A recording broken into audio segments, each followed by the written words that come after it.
میں نے یہ دیکھا ہے کہ جو لوگ اللہ کے ساتھ دوستی لگا لیتے ہیں وہ بڑے مزے میں رہتے ہیں، اور بڑے چالاک لوگ ہوتے ہیں جو اللہ کے ساتھ دوستی لگاتے ہیں۔ ہم کو انہوں نے بتایا ہوتا ہے کہ آپ ادھر اپنے دوستوں کے ساتھ دوستی رکھیں، اور خود بیچ میں سے نکل کر اللہ کو یار بنا لیتے ہیں۔ ان کے اوپر کوئی تکلیف، کوئی بوجھ، کوئی پہاڑ گرتا نہیں ہے۔ سارے حالات ایسے ہی ہوتے ہیں جیسے میرے آپ کے، لیکن ان کو ایک ایسا سہارا ہوتا ہے، ایک ایسی مدد، ایک ایسی سہایتا ہوتی ہے کہ ان کو کوئی تکلیف نہیں پہنچتی۔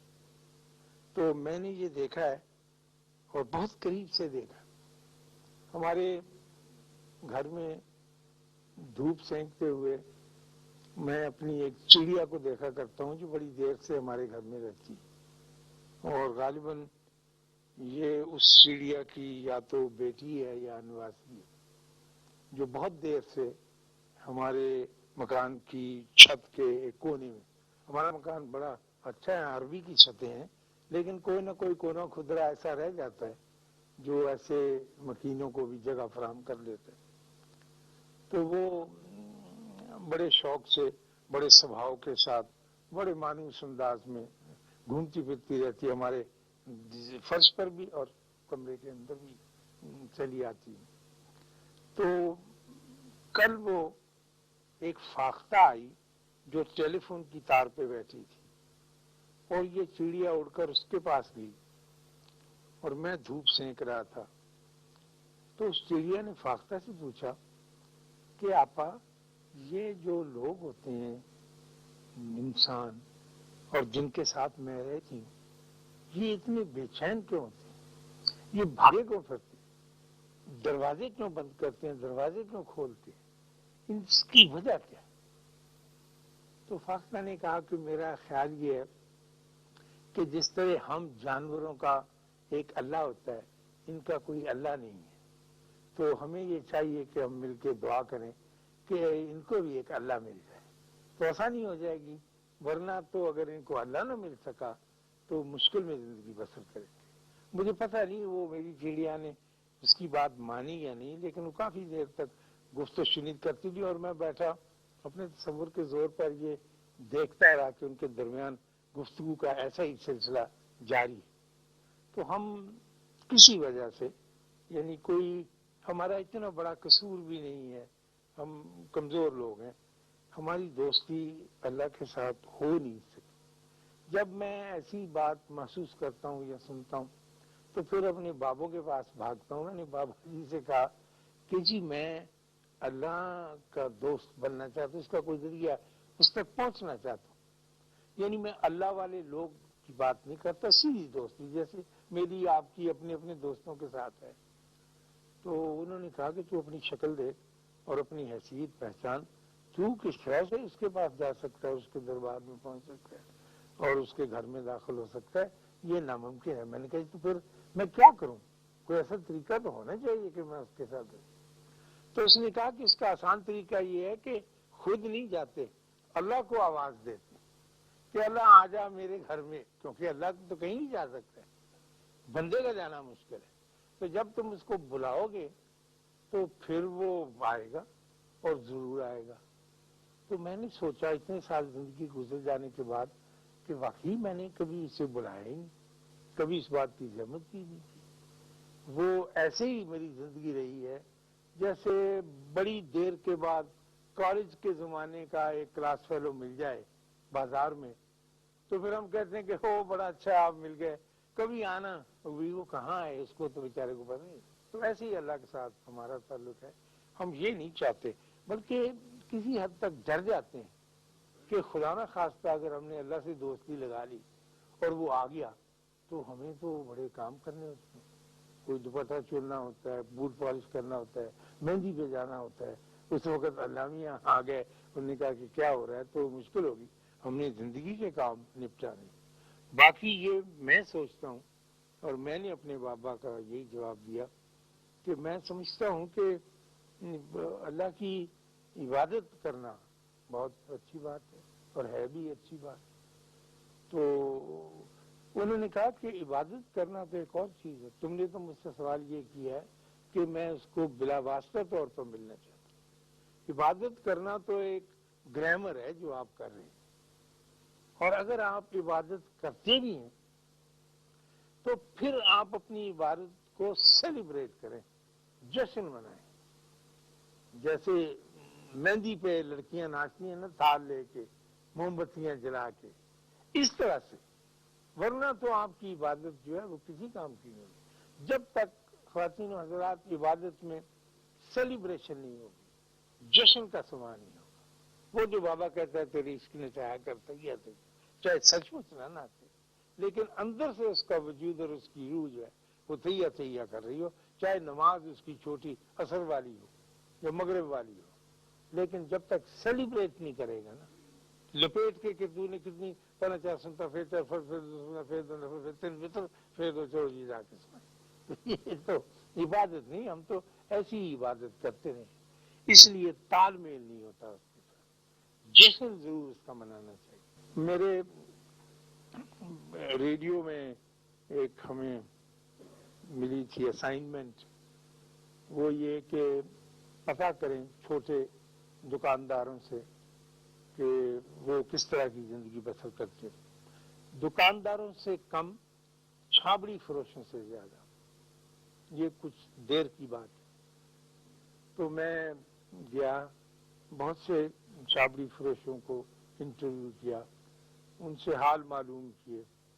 پیسے کا ہی سارا اونچ نیچ ہے، اور ہم جب بھی تحقیق کرتے ہیں یا تحلیل کرتے ہیں یا انالیسس کرتے ہیں تو اکنامکس کی بیس پر ہی کرتے ہیں کہ کتنے امیر ہیں، کتنے غریب ہیں، کیا پرسنٹیج ہے، کس ریشو کے ساتھ زندگی بسر کر رہے ہیں، کیا ان کے مسائل ہیں. تو دلی دروازے کے باہر آپ لوگوں میں سے جنہوں نے دیکھا ہے دلی دروازہ، وہاں اس کے باہر ایک آدمی کھڑا تھا، نوجوان، 30-32 برس کا ہوگا، اور وہ سنگھاڑے بیچ رہا تھا. کالے سیاہ سنگھاڑے ہوتے ہیں نا، چاقو سے کاٹ کے بیچ میں تھوڑے سفید بھی نکالے ہوتے. تو میں اس کے پاس گیا، میں نے پوچھا کہ آپ کا نام کیا؟ کہنے لگا میرا نام سلطان ہے. میں نے کہا آپ سنگھاڑے بیچتے ہیں؟ کہنے لگا ہاں جی میں سنگھاڑے بیچتا ہوں. تو میں نے کہا یہ کب تک؟ کہنے لگا شام تک میں کھڑا رہتا ہوں یہ بیچتا. تو میں نے کہا کتنے کے ہو جاتے؟ کہنے لگا کوئی 70-72 روپے کے ہو جاتے ہیں. میں 7 سیر کے قریب گرین سنگھاڑے منڈی سے لاتا ہوں. بلکہ میں نے اس سے پوچھا اسے کالے کیسے کرتے ہیں؟ ہم تو ذرا، میری بیوی پوچھتی رہتی ہے، دیکھتے میں ڈال کے ابالے ہو تو ویسے کے ویسے ہی رہتے، کالے کیسے کرتے ہیں؟ تو اس نے کہا جی ایک پساریوں کی دکان سے کسیش ملتی ہے، وہ چمچہ بھر ڈال دیں، آپ اس سے کہیں سنگھاڑے کالے کرنے والی جو دے دے گا. جب اس نے یہ بات کی تو میں نے کہا یہ اندر کے بھید بتانے والا آدمی اور کچھ چیز پوشیدہ نہیں رکھتا، کھلی نیت کا آدمی ہے، یقیناً یہ ہم سے بہتر انسان ہے. تو میں نے کہا جب آپ 70-72 روپے روز کے بنا لیتے ہیں تو آپ وہ پیسے کیا کرتے ہیں؟ کہنا میں جا کے رضیہ کو دے دیتا ہوں. میں کہا رضیہ کون؟ کہتا رضیہ میری بیوی. میں نے کہا اتنی محنت سے پیسے کماتے، شرم کرو، سارے کے سارے اسے. کہنے لگا جی اسی کے کماتے ہیں، مجھے تو سمجھ نہیں کہ کوئی. اللہ کہتا ہے نا قرآن میں کہ یار رجال قوامون علی النساء، یہ جو مرد ہوتے ہیں یہ عورت کے پرووائڈر ہیں، قوامون ہیں، ان کا فرض ہے کہ پھر. تو میں نے کہا اچھا تم بیچ میں سے کچھ کرتا نہیں؟ جی مجھے کبھی ضرورت نہیں پڑی، میں نے رکھا نہیں. تو میں نے کہا رضیہ کہاں ہے اس وقت؟ کہنے لگا حالانکہ مجھے انٹرویو اور کرنا چاہیے تھا، مجھے اس میں ایسی دلچسپی پیدا ہوئی، اتنا خوبصورت آدمی تھا انسائٹ، کہ میں نے کہا کہ جی رضیہ کہیں بازار وغیرہ گئی ہوگی، اس کی 2 سہیلیاں اور تینوں صبح سویرے نکل جاتی ہیں بازار، تو وہاں پھرتی چلتی ہیں. میں نے کہا اچھا تو تم خوش ہو اس کے ساتھ؟ کہنے لگا ہاں جی. کہنے لگا ہم اپنے اللہ کے ساتھ بڑے راضی. تو میں کہا اللہ تمہارے ساتھ؟ کہنے لگا ہاں جی میری تو اسی کے ساتھ آشنائی ہے، میں تو اور کسی آدمی کو جانتا نہیں. پھر میں چونکا اور چھٹکا، اور اس کی باتوں سے یہ ظاہر ہوتا تھا کہ ایک بہت بڑا لاہور کا ایک حاکم جو میں نے دیکھا ہے تو وہ سلطان سنگھاڑا فروش تھا. اس کو کسی چیز کی پرواہ نہیں، کوئی واردات اس کے اوپر اثر انداز نہیں ہے، کوئی شکایت اس کے منہ سے کبھی. جب بھی میں اسے ملتا رہا، اب تو 3 سال سے پتہ نہیں کہاں غائب ہے، مجھے نظر نہیں آیا، لیکن میں اس کے حضور میں اس کے بعد بھی حاضری دیتا رہا، لیکن چونکہ اس کا درجہ اس اعتبار سے بہت بلند تھا کہ اس کی دوستی اب بزرگ ترین ہستی سے کائنات کی تھی، تو میں ذرا اپنی گفتار میں اور اپنی باتوں میں تھوڑا سا بادب ہو گیا۔ میں نے اس سے کہا کہ با سلطان، جب تم اللہ کے ساتھ، ہاں کہنے لگا جی بس اس کے ساتھ ہی رہتے ہیں، شام کو جاتے ہوئے صبح کو آتے ہوئے منڈی سے سودا خریدتے ہوئے اس کے ساتھ۔ میں کہا اس کے ساتھ گفتگو بھی کرنا؟ ہاں جی گفتگو بھی کرتی۔ میں کہا کون سی زبان میں بات کر؟ کہتا پنجابی بھی جانتا ہے، اردو بھی جانتا ہے، سندھی، جو بھی بولی وہ لوگ جانتے ہیں۔ تو میں نے کہا ڈر نہیں کرتا لوگ تو چیز ہی نہیں ڈر رہی ہے۔ تو میں نے کہا کہ کیا یہ ایسے ہو سکتا ہے کہ ہماری بھی اس کے ساتھ دوست؟ چلو اگر آپ چاہیں تو ہو سکتی، اگر آپ نہ چاہیں تو نہیں ہوتی۔ تو میں نے جیسا کہ پہلے عرض کر رہا تھا جائزہ لیا اپنے سارے سالوں کا، سارے دنوں کا۔ میں نے کبھی یہ نہیں چاہا تھا، میرا یہی خیال تھا کہ میں عبادت کروں گا، اور عبادت ہی اس کا راز ہے، اور عبادت کو لپیٹ کے رکھ دوں گا اپنے مسلح کے ساتھ اور دن پر رات کرتا رہوں گا۔ لیکن وہ جو میرا منتہائی مقصود ہے نا، جو میرا محبوب ہے، اس کی طرف جانے کی کوشش نہیں کروں گا۔ میں یہی سمجھتا رہا اور آج تک بھی یہ سمجھتا کہ عبادت ہی جو ہے یہ سارا راز اور سارا بید ہے۔ حالانکہ عبادت سے ماورا، میں جو بات عرض کر رہا ہوں یہ اپنے آپ کو سمجھانے کے لیے کر رہا ہوں، عبادت سے پرے ہٹ کر ایک ایسی آرزو کی بھی تلاش ہے کہ میں اپنے اللہ کے ساتھ، جس کی کوئی ایک ہستی ہے نہ نظر میں آنے والی ہے، اس کے ساتھ کوئی رابطہ قائم کروں، جیسا سلطان نے کیا تھا، جیسے اس کے علاوہ 4-5 بندے اور بھی میں نے دیکھے خاتون حضرات، کہ اتنا خوش آدمی میں نے زندگی میں کوئی نہیں دیکھا۔ جتنے لوگ تھے اللہ کے ساتھ تعلق رکھنے والے، وہ انتہائی کتنے مسائل آتے تھے۔ پیسے کی جگہ اس کے پاس گیا، لوگ گھبرائے بھی ہوئے تھے، جذباتی بھی ہوئے تھے، وہ ٹھیک تھا اپنے اسی انداز میں جس انداز میں رہتا۔ تو میں نے کہا کہ تم مجھے کوئی ایسی بات بتاؤ جس سے میرے دل میں یہ چلو کم سے کم خواہش ہی پیدا ہو، اور میں اس پلیٹ فارم سے اتر کر 2 نمبر کے پلیٹ فارم پہ آ جاؤں، پھر میں وہاں سے سیڑھیاں چڑھ کے کہیں اور چلا جاؤں، میری نگاہ جو ہے اوپر ہو جائے۔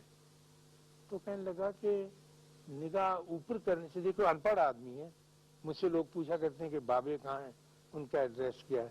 اب میں انہیں کیسے بتاؤں کہ ایک سلطان سنگاڑے والا دلی دروازے کے باہر جہاں تانگے کھڑے ہوتے ہیں ان کے پیچھے کھڑا ایک بہت عظیم بابا ہے جو ہے، اور نظر آنے والوں کو شاید نظر آتا ہوگا، مجھے پورے کا پورا تو نظر نہیں آیا۔ جب میں نے اسے یہ کہا کہ میں بھی اس کی طرف رخ کر کے اور منہ کر کے آرزو چاہتا ہوں کہ تو کہنے لگا باجی بات یہ ہے کہ جب ہم اوپر منہ اٹھاتے ہیں تو ہم کو آسمان نظر آتا ہے، ستارے نظر آتے ہیں، اللہ کے جلوے نظر آتے ہیں۔ کہنے لگا آپ کبھی مری گئے؟ میں کہا ہاں میں کئی دفعہ مری گیا۔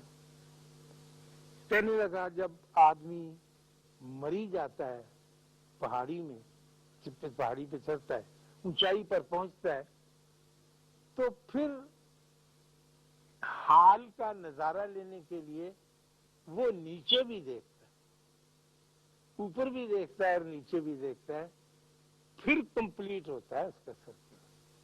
میں سمجھا سکتا ہوں نا، خالی ایک طرف منہ کرنے سے نہیں ہوتا، جب آپ نیچے کو اور اوپر کو ملاتے ہیں تو پھر ساری وسعت جو ہے اس میں آتی ہے، اور یہ ایک راز ہے اس میں کا۔ جب آدمی یہ سمجھنے لگ جائے کہ میں وسعت کے اندر داخل ہو رہا ہوں، اس کے الفاظ تو اور سے چونکہ پنجابی میں بات کرتا تھا، تو پھر اس کو قربت کا احساس ہونے لگتا ہے۔ لیکن کہنا وہی پڑتا ہے جیسے بابے کہتے تھے حوصلہ کر کے کہ اے اللہ تو میرے پاس آ جا، مجھ میں تو اتنی ہمت نہیں ہے کہ میں آ سکوں تیرے دربار میں۔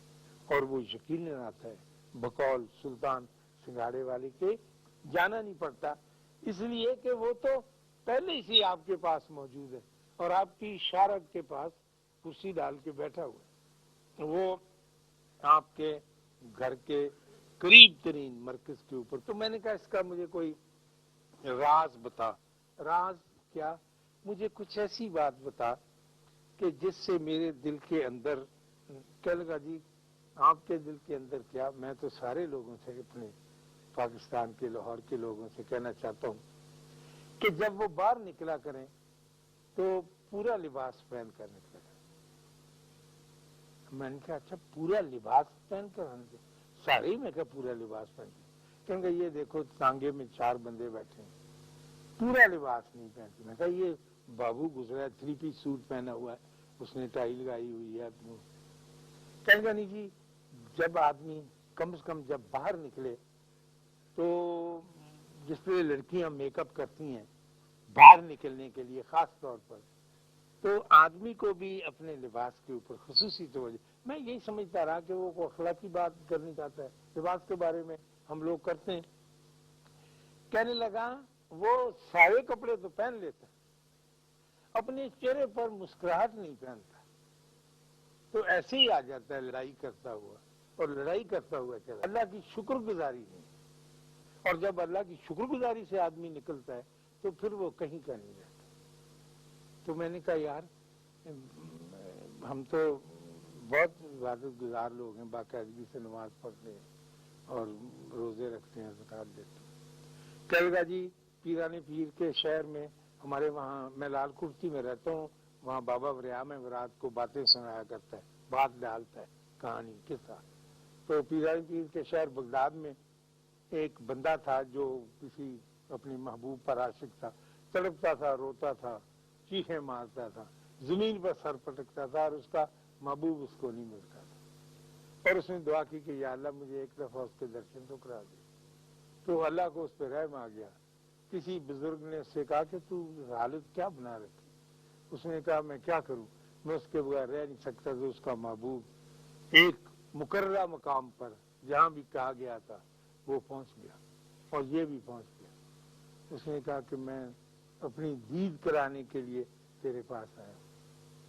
تو اندر گیا، وہ جا کے چٹھیوں کا بنڈل لے آیا، جو خط وہ اس کی ہجر میں ساری عمر لکھتا رہا تھا، وہ کھول کے اس نے کہا سنو پہلا خط، جب تم میرے تصرف میں نہیں پھر میں تھا، میں یہ دکھی تھا، فلانا فلانا فلانا فلانا، ساری حقیقت ایک خط رکھ دیا۔